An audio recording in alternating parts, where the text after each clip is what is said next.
दगडफेकीची घटना अत्यंत दुर्दैवी असून मात्र दोन्ही बाजूंनी शांतता राखावी असे आवाहन माजी आमदार सुरेश धस यांनी शिरूर तालुक्यातील माथुर येथून दोन्ही गटांना आज शुक्रवारी दिनांक 28 जून रोजी दुपारी 12 वाजता माध्यमांशी बोलताना आवाहन केले।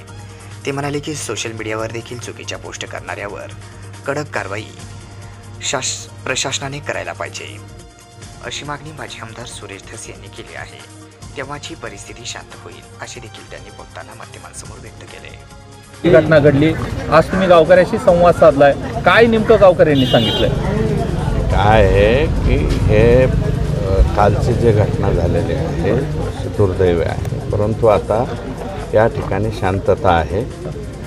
दोन्ही बाजूंनी शांतता बाळगली पाहिजे आणि हे जे सगळं होतंय ते प्रशासनाला माझी विनंती राहील की कोणत्याही बाजूच्या पोस्ट करणाऱ्या लोकांनी म्हणजे सोशल मीडियावर जो कोणी चुकीची पोस्ट करेल त्याच्यावरती जर कारवाई केली तर मला वाटतं हे सगळं वातावरण शांत होईल।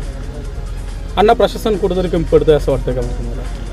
नाही, प्रशासनाने कमी पडलं असं मी म्हणणार नाही, परंतु जेवढ्या स्पीडमध्ये ॲक्शन व्हायला पाहिजे तेवढ्या स्पीडमध्ये ॲक्शन व्हायला थोडासा उशीर लागतो आहे, परंतु नंतर मात्र प्रशासन जे आहे ते या ठिकाणी आलं आहे। प्रशासनच एकदम नाही असं म्हणता येणार नाही, परंतु माझी विनंती आहे अधिकचं काही न बोलता, कारण सद्यस्थितीमध्ये ही परिस्थिती कोणत्या टोकाला जाईल काय जाईल हे सांगता येत नाही, म्हणून मीडियाच्या माध्यमातून दोन्ही बाजूच्या लोकांना माझी विनंती राहील। आता सर्व ग्रामस्थांशी बोललोत आम्ही,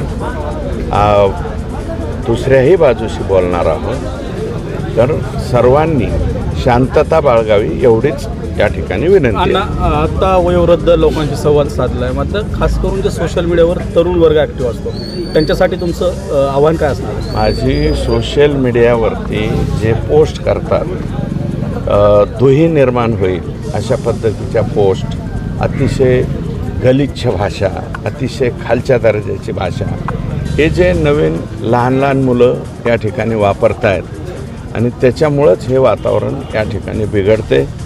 हे म्हणून माझं मत असे, आणि इथं ग्रामस्थांनीसुद्धा आम्हाला तेच सांगितलं, इथल्या जे कोणी समजदार माणसे आहेत त्या सर्वांनी हेच सांगितलं की जे कोणी पोस्ट चुकीची करेल त्याच्यावरती कारवाई झाली पाहिजे, तो कोणत्याही समाजाचा असो, कोणत्या बाजूचा असो, काहीही असो। आणि जर असे 5, 25, 50 कारवाई जिल्ह्यामध्ये जर झाल्या तर मला वाटतं हे वातावरण बऱ्यापैकी शांत होईल।